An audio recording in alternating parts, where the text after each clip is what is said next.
ஆமா, நான் தேடிக்கொண்ட பிரச்சனை தான். நான் தேடிக்கொண்ட பிரச்சனைக்கு அல்லாவோட உதவியை கொண்டு நான் தான் அதுக்கு தீர்வு காணணும்னு போராடிட்டு இருக்கிறேன், முயற்சி பண்ணிட்டு இருக்கிறேன், நின்னு ஃபேஸ் பண்ணிட்டு இருக்கிறேன். நின்னு ஃபேஸ் பண்றவனையும் முயற்சி பண்றவனையும் கை கொடுத்து தூக்கி விடலாம் பரவாயில்ல, கையை தட்டி விட்டு குழி தோண்டி புதைக்காம இருக்கணும். அந்த வழியை செஞ்சுட்டு எப்படி பாதிக்கப்பட்டவங்களுக்கு நீதி கிடைக்கும்னு நினைக்கிறீங்க? ஒருத்தரை முற்றிலுமா ஒழிச்சு விட்டுட்டு அவனை எழுந்துக்கவே செய்ய விடாம பண்ணிட்டு அவனை எந்த காசு பணமா அவன் பக்கத்துல நெருங்க விடாம பண்ணிட்டு அவன் மத்தவங்களுக்கு பாதிக்கப்பட்டவங்களுக்கு காசை கொடுக்கணும். எப்படி கொடுப்பான்? யாரு கொடுப்பா? எப்படி கொடுக்க முடியும்? நீதியை நேர்மையா செயல்படுத்த விரும்புறவனை கொஞ்சம் சறுக்கிட்டானா கை கொடுத்து மேல தூக்கி விடணும். அவனை முற்றிலுமா அழிக்கணும்னு நினைக்கக்கூடிய இந்த குணம் என்ன குணம்? என்ன உங்களுக்கு அப்படி என் மேல வைத்தறிச்சல்? உங்களுக்கு என்ன? உங்களுக்கு என் மேல பொறாம வந்துருச்சு? அப்படி என்ன? நீங்க ஒருத்தனை இப்படி ஒருத்தனை குழி தோண்டி புதைக்கணுங்கிற அளவுக்கு என்ன எண்ணம்? நான் உங்களுக்கு என்ன பண்ணிட்டேன்? அப்படி என்ன பண்ணிட்டேன் உங்களுக்கு? எவ்வளவு வன்மத்தை கக்குறீங்க? எல்லாரும் சொல்றாங்க உங்களுக்கு கீழேயே. ஏங்க அவரை போட்டு இழுத்து 2:30 மணிக்கு உட்காந்து கமெண்ட் எழுதிருக்கீங்க? அவரை பத்தி வைத்தறிச்சலா? என்ன உங்க மனசுல என்ன இருக்கு சொல்லுங்க. ஒருத்தர் அழியணும்னு இருக்கா? ஒருத்தர் சாவணும்னு இருக்கா? இல்ல செத்து போனா நிம்மதி அடைவீங்க? அன்னைக்கே கேட்டேன், ஒருத்தருடைய மௌத்து தான் உங்களுக்கு நிம்மதி கொடுக்குமா? என்ன செய்ய விரும்புறீங்க? ஒருத்தர் காசை வாங்கியிருக்கா, வியாபார தொடர்பு நடந்திருக்கு, கடன் வாங்கியிருக்கா, அந்த கடனை திருப்பி கொடுக்குறான், வியாபாரத்துக்கு நஷ்டம் ஏற்பட்டுச்சா அதை எப்படி சரி கட்டி அந்த காசை கொடுக்கணும்னு முயற்சி பண்றான். அதை செய்யறதுக்கு வழியை கொடுங்க. அல்லது ஒரு தரப்பை மட்டும் கேக்குறீங்க, இன்னொரு தரப்பை கேட்க மாட்டேங்கிறீங்க. என் தரப்புல ஒரு வார்த்தை இந்த மாதிரி காசு கொடுக்குற சொன்னாங்களே, இவங்களுக்கு ஏதாவது கொடுத்துருக்கீங்களா? என்ன அடிப்படையில வாங்கியிருக்கீங்க? எந்த அடிப்படையும் இல்லாம சும்மா வாய்க்கு அந்த மாதிரி உட்கார்ந்து எழுதிக்கிட்டும் வாய்க்கு அந்த மாதிரி மத்தவங்க சொல்றதை கேட்டுக்கிட்டு நீங்க செய்யக்கூடிய இந்த விதமும் எந்த அடிப்படையில் நியாயம்னு சொல்லி யார் வந்து நிப்பா? உங்க தரப்புல இருக்கக்கூடிய கேள்விகளை நான் கேட்டா நீங்க தாங்குவீங்களா? இவ்வளவு வருஷம் பொருளாதாரங்கிறீங்கல்ல, பொருளாதார குற்றச்சாட்டுங்கிறீங்கல்ல, எந்த அடிப்படையில் நடத்துறீங்க?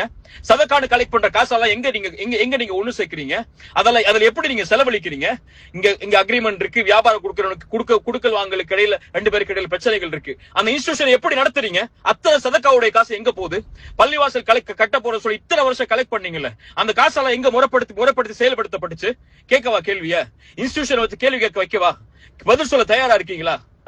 எந்த அடிப்படையிலுமே இல்லாம எவ்வளவோ என் மனசுல அவ்வளவு குற்றச்சாட்டுகள் உங்களை பற்றி வந்துச்சு. பொருளாதாரத்திலையும் சரி, மத்த விஷயங்கள்லயும் சரி, எல்லாத்தையும் எல்லாம் ஒரு இடத்துல ஒப்படைச்சிட்டு இன்னொருத்தவங்களுடைய கண்ணி இருக்கு, இன்னொருத்தருடைய மான இருக்கு, உங்களுக்கு தெரியாத விஷயத்த பேசக்கூடாதுன்னு அமைதியா இருக்கிறேன்.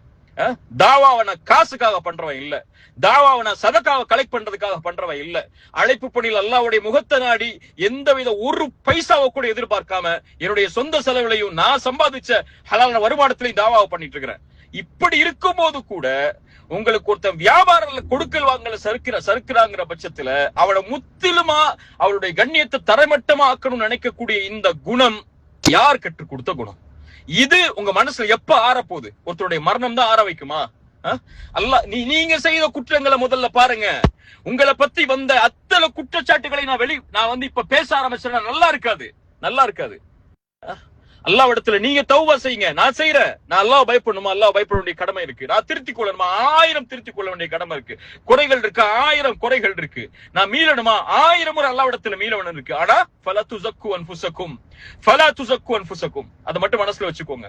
அல்லாஹ் ஒருவனுக்கு தான் தெரியும் அவனை யாரு பயப்படுறா, யார் எந்த பிரச்சனையில இருந்து மீள ஆசைப்படுறா, யார் அவனுடைய பாதையில மீண்டும் திரும்பி வர ஆசைப்படுறான்னு சொல்லி உங்களை திருத்திக் கொள்ளுங்க. நான் இவ்வளவு நாள் இவ்வளவு கண்ணியத்தோட இருந்தேன். ஆனா நீங்க இவ்வளவு கீழ்த்தரமா ஒரு மனிதனுடைய வாழ்க்கைய, ஒரு மனிதனுடைய குடும்பத்தை முற்றிலுமா தரைமட்டமா ஆக்கணுங்கிற எண்ணத்தை கொண்டு செயல்படுறீங்க தெரிஞ்சதுக்கு அப்புறம் இனிமே எப்படி அந்த கண்ணியத்தை உங்களுக்கு நான் கொடுக்க முடியும் எனக்கு தெரியல.